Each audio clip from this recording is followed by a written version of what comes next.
we have the big dog here to come up. Please welcome Senator Gary Peters.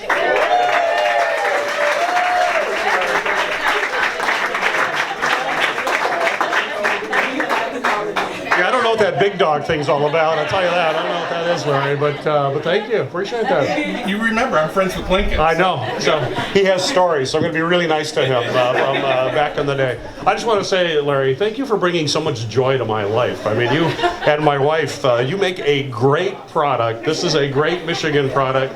You are a classic success story here in Michigan, and the fact that not only are you a classic success story, but you give back to the community, you lead this effort to protect the environment. You represent the best of business folks here in Michigan. Thank you.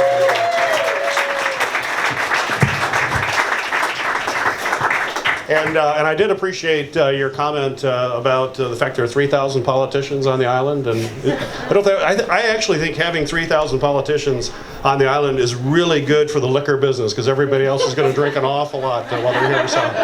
So we're here trying to help the economy here on Mackinac Island. But it's great to be here and be with my colleagues who have already had a chance to speak as we step up for what is an absolutely critical issue for our state and really for our country. This is not about Michigan. This is not about the Midwest. This is really about the entire United States. This is about protecting something that is sacred to all of us as Michiganders. It's basically in our DNA that we do everything we can to protect the Great Lakes. And to have a pipeline that is going through an area that has been categorized as the absolute worst place anywhere in the entire Great Lakes region to have a potential oil spill is absolutely unacceptable, and we will not allow it to continue. We're going to do everything we can to stop that. So we know what the impact would be here to Mackinac Island if there's a spill. The University of Michigan study talks about the currents that are very strong, could go down to our friends in Traverse City, who I was chatting with earlier, over on the side into Alpena. It would be absolutely catastrophic. So we have to do this in a measured way. We have to do it in a systematic way. It's going to take some time to get to the ultimate objective that we want. And we're doing our part at the national level, in addition to what has to be done at the state level. And we got to put an awful lot of pressure on the state because they have a real leverage here. We can chat about that in a little bit.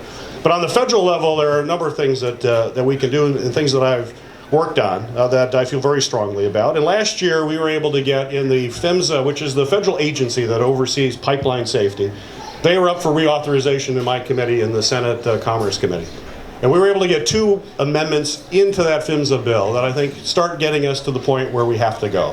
First off, what we got in that bill was a recategorization of all of the pipelines in the Great Lakes region are now considered under federal law a high consequence area, which means that they are subjected to the most stringent federal oversight possible in pipelines. And we did that not just for Line 5, because we have pipelines all across our state, all across the Great Lakes, all across the UP here, that puts an awful lot of areas at risk as it goes across.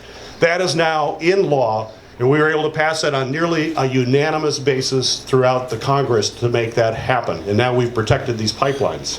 The other thing we did, which was something that I thought was absolutely crazy as I looked into it, was that when you have a contingency plan, when you are making a plan if you have an accident in your pipeline, what you have to do in order to clean it up, there was not a requirement to consider ice cover. Ice cover. Did you have ice here in Mackinac Island at all? Is there, Preferably we do. Preferably, yeah. Some things might be changing with that. But you have thick ice in an area that would be very difficult to clean up. We had the Coast Guard come in and testify before my committee, and I asked the Commandant of the U.S. Coast Guard, who, as you know, would have responsibility over the cleanup, said, do you feel comfortable with the cleanup plans in the Straits of Mackinac? And he said on the record, no, I am not comfortable with whether or not we can actually clean up a spill. That is frightening, absolutely frightening. And now think about the thick layer of ice on top of with these currents that are strong, that go east and west and move an amount of water equal to 10 times that of Niagara Falls, which goes through here every single day. It would be frightening. So now we have in law that you have to consider ice cover. But that's not enough. We're going to keep moving. And we've introduced now, just last week, Debbie Stabenow and I have introduced some new legislation to take it to the next step. And the first bill that I think is incredibly important, and hopefully we'll be able to move it quickly, will categorize this pipeline as an offshore pipeline. Now it's crazy to think right now. We have inshore pipelines and offshore pipelines. And if you're an offshore pipeline in the ocean, for example, if there's a break as an offshore pipeline, the company has unlimited liability. They have to pay every single bit of the cleanup, not the taxpayers. So unfortunately right now, Line 5 is considered an inshore, which has a cap on liability. That's simply unacceptable. Anybody can look at the Straits of Mackinac, anybody can look at the Great Lakes, and know that that is offshore. That's like common sense. That should be an offshore pipeline, and Enbridge will be responsible. If anything happens, God forbid, they need to pay every single penny. It's not up to the taxpayers. Enbridge is going to have to pay for that cleanup. And part of the bill also says that you have to prove that you actually have the money to be able to do that cleanup. And if you don't have the money, the pipeline gets shut down.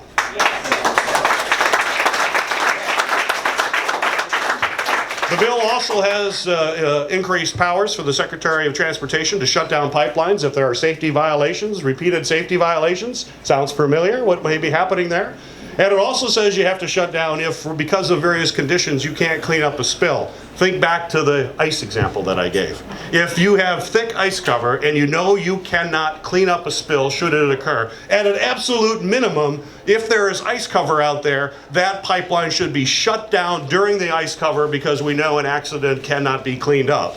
And that certainly will start changing the economics of the whole pipeline as it goes forward. And so we are going to continue to push that forward. I've also been able to get in the Coast Guard reauthorization bill and would love to have your support as we move forward with a better understanding of how you clean up fresh water, because it's not just about the Great Lakes, it's about freshwater spills in the Kalamazoo River and other places all across the country. And when I asked the Coast Guard and other experts about how we clean up fresh water and oil, they said, we really don't have a good idea how to do that. It's a whole lot different than salt water. Salt water has little microorganisms that actually break down oil. And so the way you clean up a saltwater spill is you have dispersants that spread the oil around and the little microorganisms break it down. Well, in freshwater, we don't have any microorganisms like that. There's nothing that breaks down the oil. And if you put dispersants in an oil spill, you just spread the oil around a bigger area, and an area that provides drinking water for 40 million people in this country just have oil spread all over the place. So we've got to figure out some new ways to deal with that, God forbid. So I was able to get language in the Coast Guard authorization that passed out of the Senate just last week to create a center of excellence or a center of expertise with the U.S. Coast Guard, which I'm hoping, and we got some more work to do, could be located perhaps at the Sioux, at the Coast Guard station at the Sioux. And I've been talking to universities. I've talked to Michigan State today. I've talked to Grand Valley and Grand Rapids, folks at Lake Superior and others to come together, public-private partnership, so we can have a better understanding how to do it.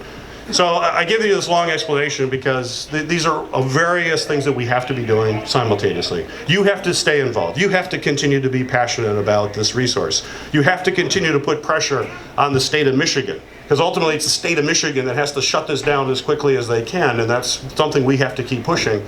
But please know my colleagues at the federal level and who spoke before, and Debbie Stabenow and I, we're going to do everything we can to continue to push the federal government as well, to do everything we can to eventually get to the point where this can be shut down.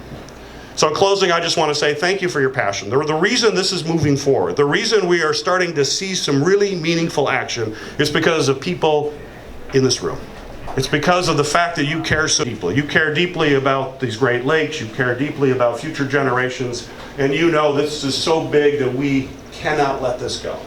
So thank you for being here tonight. Larry, thank you for your support here.